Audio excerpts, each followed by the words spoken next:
উখিয়ার রোহিঙ্গা ক্যাম্পে পাহাড় ধসে নিহত 10, চলছে উদ্ধার কাজ। সিলেট অঞ্চলে বন্যা পরিস্থিতির অবনতি, পানিবন্দী 7 লাখ মানুষ, যোগাযোগ বিচ্ছিন্ন বিস্তীর্ণ জনপদ। ঈদের ছুটিতে মুখর পর্যটন স্পটগুলো, কুয়াকাটায় ভাটা।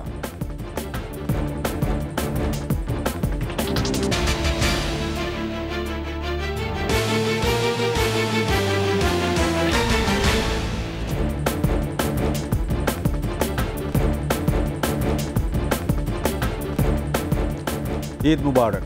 শুনছিলেন ফার্স্ট সিকিউরিটি ইসলামী ব্যাংক পিএলসি সংবাদ শিরোনাম আমন্ত্রণ 21-এর দেশের সংবাদে, সাথে আছি আমি সাবরি আহমেদ। দর্শক, 21 টেলিভিশনের সংবাদ একই সাথে সরাসরি দেখতে পাবেন আমাদের ফেসবুক পেজ www.facebook.com/2124 অনলাইনে। ভারী বর্ষণে কক্সবাজারের উখিয়ায় রোহিঙ্গা ক্যাম্পে পাহাড় ধসে 8 রোহিঙ্গা ও 2 বাংলাদেশি সহ 10 জনের মৃত্যু হয়েছে। মরদেহ উদ্ধার করে পরিবারের কাছে হস্তান্তর করা হয়েছে। এদিকে ক্যাম্পে পাহাড় ধসের ঘটনায় সতর্ক থাকতে প্রচার চালাচ্ছে এপিবিএন। কক্সবাজার প্রতিনিধি আব্দুল আজিজের রিপোর্ট, জানাচ্ছেন রত্না জামান। মঙ্গলবার রাতভর টানা বৃষ্টিতে উখিয়ার 5টি রোহিঙ্গা ক্যাম্পে পৃথক পাহাড় ধসের ঘটনা ঘটে। পুলিশ ও বাসিন্দাদের সহায়তায় ফায়ার সার্ভিসের কর্মীরা উদ্ধার তৎপরতা চালায়। 10 জনের মরদেহ উদ্ধার করে সুরতহাল রিপোর্ট নিয়ে পরিবারের কাছে হস্তান্তর করা হয়েছে। নিহতদের মধ্যে 6 নারী, শিশু ও বাকিরা পুরুষ।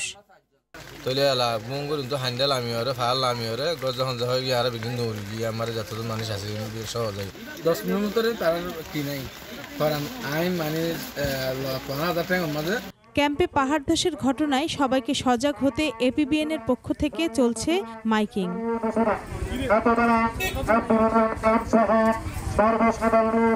রত্না সামান, 21 টেলিভিশন। টানা বর্ষণ ও উজান থেকে নেমে আসা পাহাড়ি ঢলে সিলেট সহ উত্তরাঞ্চলের নদ নদীতে পানি বাড়ছে। জলমগ্ন সিলেটে পানিবন্দী 7 লাখ মানুষ।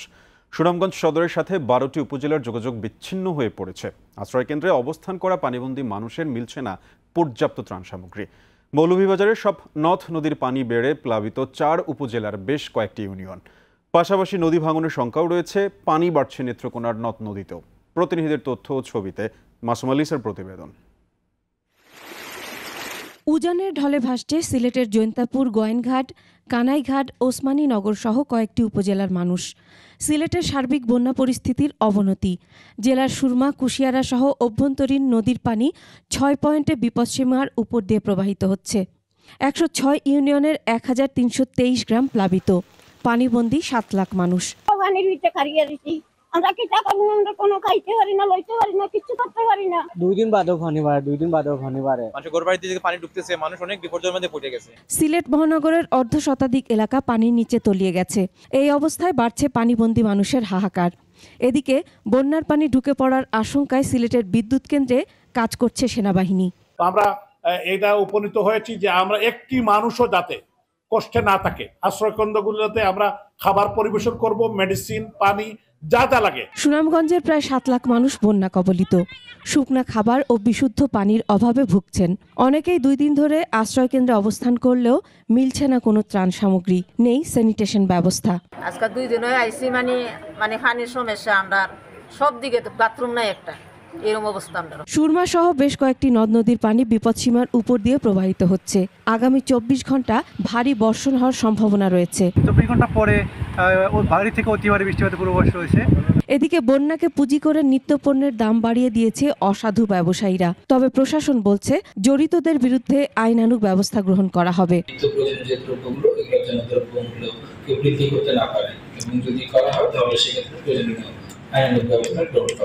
পাহাড়ি ঢল ও ভারী বর্ষণে ক্রমশ বাড়ছে মৌলভীবাজারের মনু, ধলাই, কুশিয়ারা, জুরি, কন্টিনালা ও ফানাই সহ নদ নদীর পানি।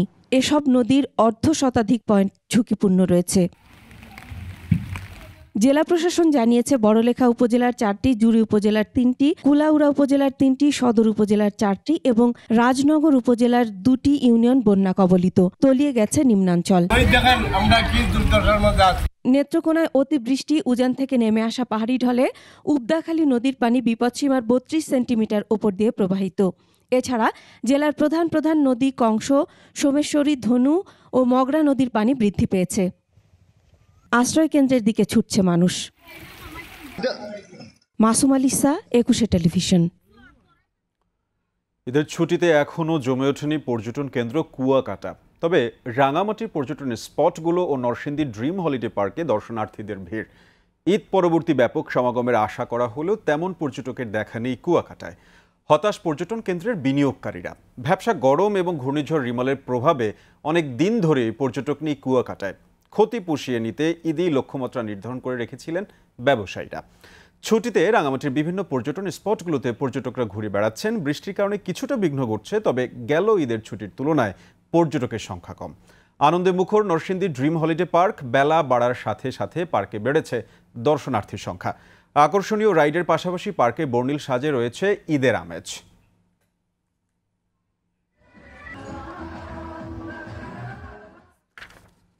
নিচ্ছি সংবাদ বিরতি। যখন ফিরছি তখন অন্যান্য খবরের সঙ্গে আরো যা থাকছে। মুন্সিগঞ্জে মোটরসাইকেল দুর্ঘটনায় নিহত 2 জন, আহত 1। সবই হবে বাসায় বসে। আমন্ত্রণ আবারও 21 দেশের সংবাদে। স্বজনদের সঙ্গে বাড়িতে ঈদ উদযাপন শেষে কোনো ভোগান্তি ছাড়াই ফিরছেন রাজধানীবাসী, তবে ঢাকামুখী যাত্রী কম। সকাল থেকেই গাজীপুর ঢাকা টাঙ্গাইল মহাসড়কের চন্দ্রা ও ঢাকা ময়মনসিংহ মহাসড়কের চান্দনা চৌরাস্তা হয়ে কর্মস্থলে আসছেন লোকজন। চন্দ্রায় গুড়ি গুড়ি বৃষ্টিতে ভিজে নামতে হচ্ছে যাত্রীদের। ফাঁকা মহাসড়কে যানবাহনগুলো চলছে স্বাভাবিক গতিতে।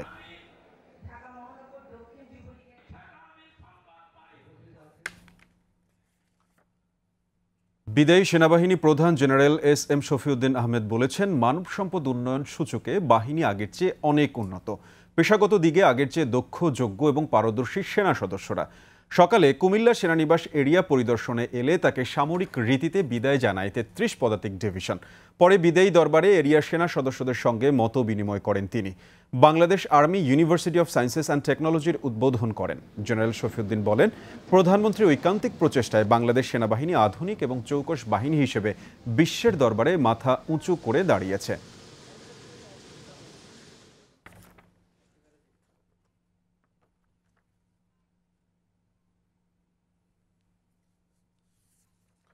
মুন্সিগঞ্জের টঙ্গীবাড়িতে মোটরসাইকেল দুর্ঘটনায় নিহত হয়েছেন 2 আরোহী।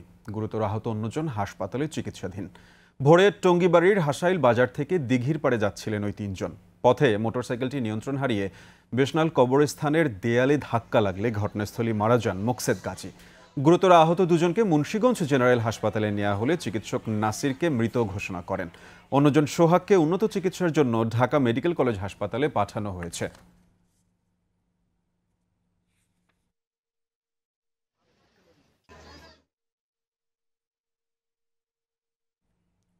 ভোলার লালমোহনে 200 মেধাবী শিক্ষার্থীকে সংবর্ধনা দিয়েছে লালমোহন স্টুডেন্টস অ্যাসোসিয়েশন। উপজেলা পরিষদ অডিটোরিয়ামে অনুষ্ঠানে প্রধান অতিথি ছিলেন ভোলা 3 আসনের সংসদ সদস্য নুরুন নবী চৌধুরী শাওন।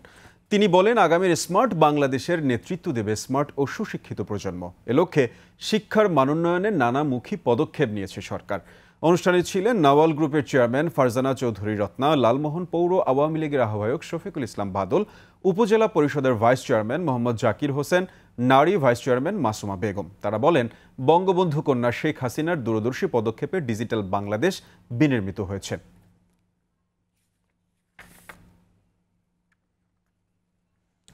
এবার চট্টগ্রাম সংবাদ।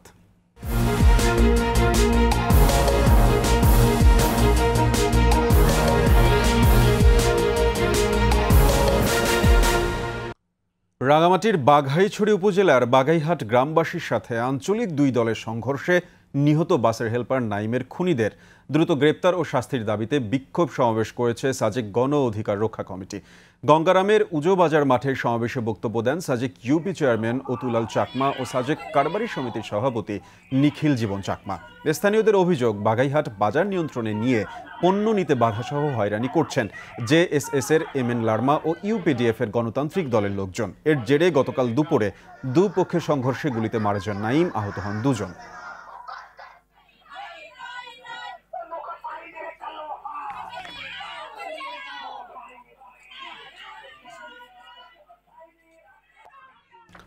আর এর সাথে শেষ করছি 21-এর দেশের সংবাদ। যাবার আগে ফ্রেশ সিকিউরিটি ইসলামী ব্যাংক পিএলসি সংবাদ শিরোনামগুলো আরও একবার। উখিয়ায় রোহিঙ্গা ক্যাম্পে পাহাড় ধসে নিহত 10, চলছে উদ্ধার কাজ। সিলেট অঞ্চলে বন্যা পরিস্থিতির অবনতি, পানিবন্দী 7 লাখ মানুষ, যোগাযোগ বিচ্ছিন্ন বিস্তীর্ণ জনপদ। ঈদের ছুটিতে মুখর পর্যটন স্পটগুলো, কুয়াকাটায় ভাটা।